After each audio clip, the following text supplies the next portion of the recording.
Good morning, Flagler County. I'm Rich Carroll. You're listening to Flagler's Morning News on Thursday, September 16th, and this local news is a service of Flagler County's Toyota dealer. Beaver Toyota, here to wow you. Flagler County commissioners are questioning the urgency of proposed impact fees. John Arking reports. At a workshop on Tuesday, Flagler School Superintendent Kathy Middlestad told the County Commission that the fees paid by developers to offset their effect on local infrastructure have been in place for a long time and no longer are appropriate as they try and deal with expected overcrowding. The last time Flagler County as a school district came before the BOCC was in 2004. So it has been 17 years.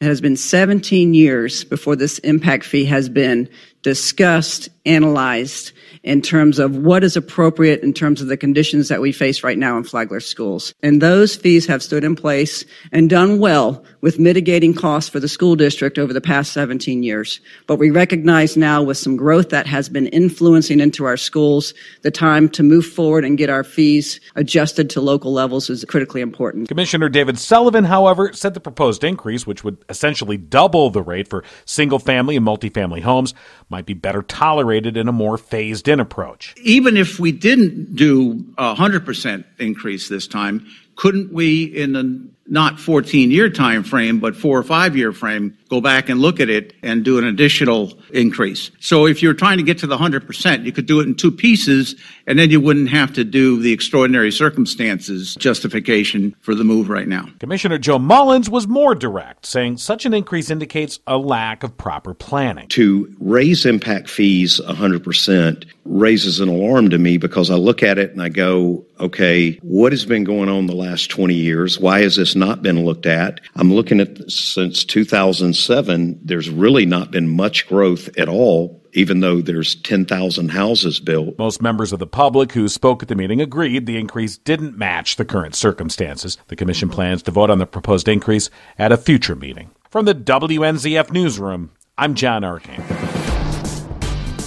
Flagler County deputies charged 2 people with child neglect. Sheriff Rick Staley says deputies got a 911 call about a vehicle traveling westbound on State Road 100 yesterday. Deputies responded to investigate a report of a 4-year-old child that fell out of the back seat area of a car and the driver kept continuing on. Deputies arrived on the scene, and a few minutes later the car returned. Returned to get the child that had fallen out of the vehicle. Deputies say 4 other juveniles, ages 4 to 9, were in the back seat of the vehicle. None, including the child that was ejected, was wearing a seatbelt. Jacob Santos, who was the child's uncle and the driver, was arrested along with the child's 26-year-old mother, Desiree Rodriguez. In addition to the child neglect charge, both face a charge of drug possession.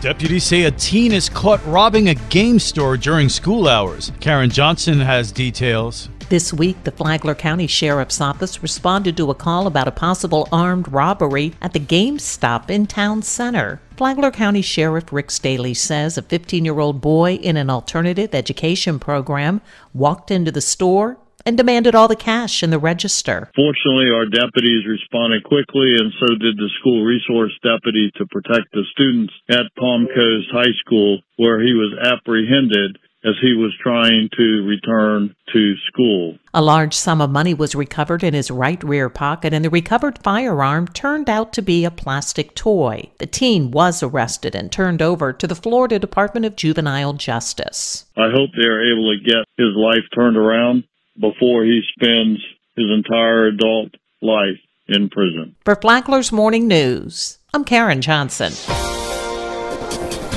The search for a permanent Palm Coast City manager continues. Amy Cherry has more. Palm Coast City Council will have more flexibility as they seek to fill the city manager's role. Matt Morton resigned shortly after then Mayor Melissa Holland tendered her resignation abruptly to care for her sick daughter. Originally, the job as advertised would have required 5 years of government experience, plus a college degree in public administration or a related field. But Councilman Ed Danko says college isn't everything. I'd like to see them fill in their educational background, but I don't think we can just judge somebody by a degree.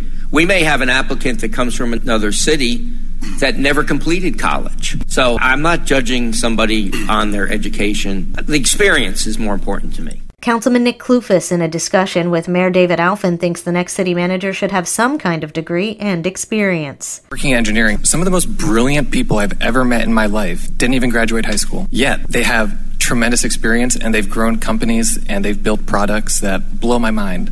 This is not engineering. Okay, so let's try this. I'm supportive of an education minimum. I'm sorry, I support having a baseline for what we need. And the reason is? Because this job is not something that you cannot have a past experience without having a degree. Vice Mayor Eddie Branquinho thinks taking the degree requirement out of the ad will just lead to endless applicants. Thousands upon thousands of applicants. Who's going to waste your time, our time, and everybody else's time?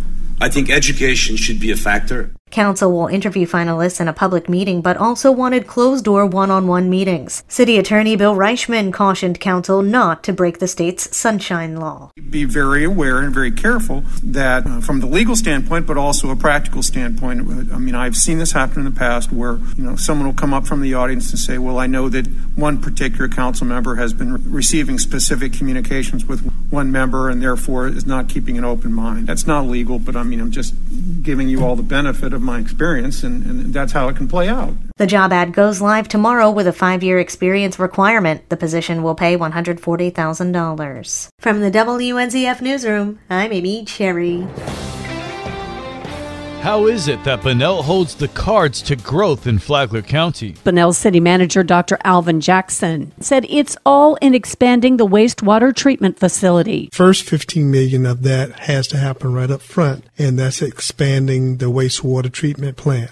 And if we don't do that, basically, we will not be able to grow. The plant's expansion is part of the city's $40 million master plan over 10 years. Jackson said that the city will build a new wastewater treatment plant with funding that Jackson said just came in a couple of weeks ago. Real Estate Matters is on every Saturday morning at 11 on WNZF, the podcast on the Flagler radio app. Tomorrow, why Bunnell needs that new plant. From the WNZF Newsroom, I'm Deb Albertson. And now you're up to date on Flagler's Morning News. I'm Rich Carroll.